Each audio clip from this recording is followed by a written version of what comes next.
요한일서 성경 강해 4장 12절부터 계속 보겠습니다. 어느 때나 하나님을 본 사람이 없으되 만일 우리가 서로 사랑하면 하나님이 우리 안에 거하시고 그의 사랑이 우리 안에 온전히 이루느니라. 그의 성령을 우리에게 주심으로 우리가 그 안에 거하고 그가 우리 안에 거하시는 줄을 아느니라. 하나님을 본 사람이 없으므로 누구나 하나님을 보고 믿을 수는 없으며 다른 사람에게 하나님을 직접 보여줄 수도 없습니다. 그러나 성도가 서로 사랑하면 하나님께서 그 안에 거하시는 것을 알 수 있고 다른 사람에게 보여줄 수도 있습니다. 그 사랑은 하나님께서 그 가운데 계셔서 역사한 열매이므로 그 열매를 보아 하나님이 그들 가운데 계신 것을 다른 사람이 알 수 있습니다. 또 그들 자신들도 하나님이 자기들 안에서 역사하시며 기뻐하시는 것을 알게 됩니다. 그의 사랑이 우리 안에 온전히 이루느니라. 하나님의 사랑이 성도 안에 거하신다는 뜻입니다. 성도가 믿음으로 거룩한 사랑을 하게 될 때 하나님의 사랑이 성도 안에서 온전히 나타나고 그것이 실현되어 나아가는 것입니다. 그뿐 아니라 성도가 서로 사랑할 때 그의 성령의 감동이 크게 역사하여 우리가 하나님 안에 거하고 하나님이 우리 안에 거하시는 것을 알게 합니다. 서로 사랑하는 성도는 성령의 은사와 하나님 안에 자기가 거하고 자기 안에 하나님이 거하는 것과 하나님의 사랑이 온전하여지는 은사를 받게 됩니다. 14절 아버지가 아들을 세상의 구주로 보내신 것을 우리가 보았고 또 증거하노니 누구든지 예수를 하나님의 아들이라 시인하면 하나님이 저 안에 거하시고 저도 하나님 안에 거하느니라. 아버지 하나님께서 그 아들 예수 그리스도를 세상의 구주로 보내셨으므로 누구든지 예수를 하나님의 아들로 시인하고 구주로 믿는 자는 법적으로 하나님 안에 거하고 하나님도 저 안에 거하게 됩니다. 16절 하나님이 우리를 사랑하시는 사랑을 우리가 알고 믿었노니 하나님은 사랑이시라. 사랑 안에 거하는 자는 하나님 안에 거하고 하나님도 그 안에 거하시느니라. 하나님이 우리를 사랑하시는 것을 우리가 알고 믿습니다. 성도는 그 큰 하나님의 사랑에 감격하여 그 사랑 안에 거하며 그 사랑에 끌려서 어디든지 따라갑니다. 그 사랑 안에 거하는 자는 그 영이 하나님 안에 거하여 안식과 생명을 얻고 하나님께서도 그 성도 안에 거하십니다. 하나님은 사랑이시며 사랑은 하나님의 본질이시요 속성이십니다. 하나님은 사랑이시므로 하나님 안에 거하려면 사랑 안에서 행해야 합니다. 사랑 안에 거하지 못하면 하나님 안에 들어가지 못합니다. 17절 이로써 사랑이 우리에게 온전히 이룬 것은 우리로 심판날에 담대함을 가지게 하려 함이니 주의 어떠하심과 같이 우리도 세상에서 그러하니라. 이로써는 윗절에서 말한 하나님이 우리를 사랑한 지극히 큰 사랑을 알고 그 사랑 안에 거함으로써 라는 말입니다. 사랑이 우리에게 온전히 이룬 것은 성도 안에 온전히 이루어진 사랑을 가리킵니다.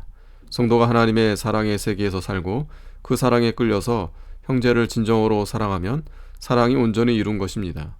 이러한 성도는 심판날에 담대함을 얻습니다. 이상과 같은 사랑이 온전히 이루어지지 못했다고 하면 현세에서도 양심의 가책을 받고 하나님의 심판대 앞에서 담대함을 얻지 못할 것입니다. 주의 어떠하심과 같이 우리도 세상에서 그러하니라. 그리스도께서 사랑을 온전히 이룬 것 같이 우리도 세상에서 사랑을 온전히 이룰 수 있다는 뜻입니다. 성도가 사랑 안에 거하려고 힘을 쓰기만 하면 성령의 능력으로 되게 해주십니다. 그러므로 성도는 반드시 사랑을 온전히 이룰 수가 있습니다. 18절 사랑 안에 두려움이 없고 온전한 사랑이 두려움을 내어 쫓나니 두려움에는 형벌이 있음이라. 두려워하는 자는 사랑 안에서 온전히 이루지 못하였느니라. 성도가 하나님의 사랑의 세계에 거하며 그 사랑을 형제들에게 충분히 나눠 주어 사랑을 온전히 이루었다고 하면 아무 두려움이 없게 됩니다. 왜냐하면 그는 하나님 안에 거하고 하나님의 사랑 안에 거하며 하나님의 계명을 순종하여 그 사랑을 온전히 이루었기 때문에 아무 가책이 없고 하나님과 신령한 교통을 하며 기쁘고 즐거움으로 하나님과 동고동락하기 때문입니다. 이런 자에게는 아무 두려움이 없고 형벌의 염려도 없습니다. 두려움에는 형벌이 있음이라.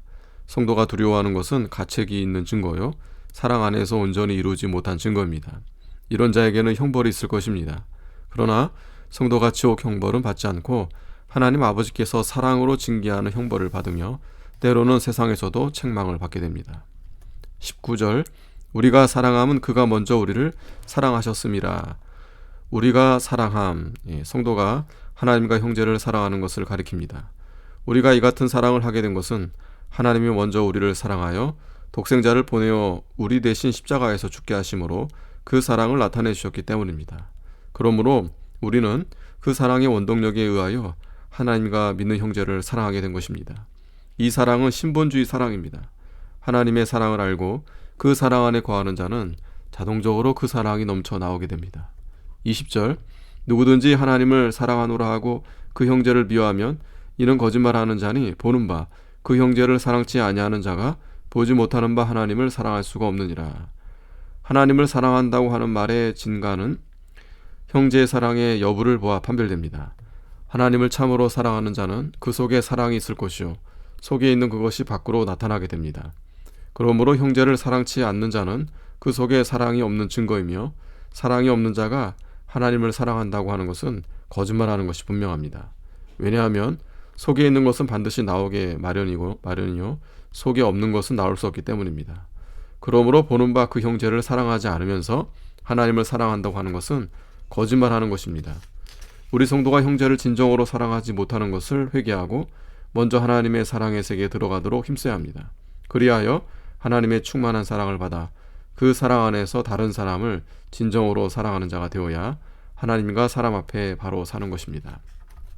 21절 우리가 이 계명을 주께 받았나니 하나님을 사랑하는 자는 또한 그 형제를 사랑할지니라. 이 계명을 주께 받았나니 서로 사랑하라는 계명을 주께 받았다는 말입니다. 요한복음 15장 12절에 내 계명은 곧 내가 너희를 사랑한 것 같이 너희도 서로 사랑하라 하는 이것이니라 하고 있습니다. 하나님을 사랑하는 것은 그 계명을 지키는 것입니다. 하나님의 계명은 서로 사랑하라는 것입니다. 이 계명을 지키려면 형제를 사랑해야 합니다. 형제를 사랑치 않는 자는 하나님의 계명을 지키지 않는 것이므로 하나님을 사랑하는 것이 아닙니다. 그러므로 성도가 주님의 계명을 지키기 위하여 형제를 진정으로 사랑하여야 합니다. 아멘.